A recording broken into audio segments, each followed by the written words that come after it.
उनकी अगर मैं नहीं चाहता कि पोल आप लोगों के सामने, अभी सिर्फ हमारे संभल के लोग ही जानते हैं उनके बारे में, जो उनका इतिहास रहा है।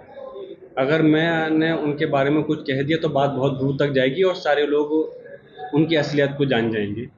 इसलिए मैं उनके बारे में ज़्यादा टिप्पणी नहीं करना चाहता, लेकिन ये ज़रूर कहूँगा कि अगर उन्होंने इस प्रकार के अल्फाज का इस्तेमाल किया है, जैसा कि अगर मेरे लिए क्या है, अगर उनको हक और सच के रास्ते पे चलने के लिए अगर उनको मैं इस उसमें नज़र आ रहा हूँ तो यकीनन वो उस चीज़ में मुझे देख रहे होंगे। लेकिन जिस तरह से पिछली बार मेरे मीडिया के भाई ने भी उस समय मुझसे एक सवाल किया था कि उन्होंने कहा था कि वो आतंकवादियों के भाई हैं।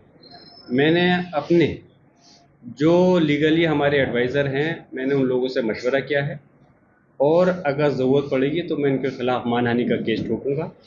और रही बात उनको ऐसा महसूस होता है कि मैं उन लोगों का भाई हूँ, उनको अगर ये इस देश के अंदर 40 करोड़ मुसलमान अगर उनको आतंकवादी नज़र आते हैं तो मैं उनका भाई हूँ। हक और सच के रास्ते पे चलना अगर उनको आतंकवादी नज़र आता है तो वो कह सकते हैं मुझे।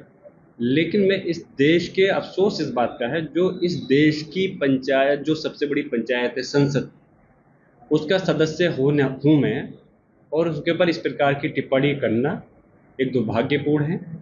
ऐसे लोग जिनको कि समाज नकार चुका है, वो इस प्रकार की भाषा का इस्तेमाल करते हैं। मैं अपने लिए तो बर्दाश्त कर सकता हूँ अगर मुझे कोई इस प्रकार कहें, लेकिन मेरे समाज को जोड़ करके अगर इस टाइप कहेंगे तो मैं खामोश नहीं बैठूंगा।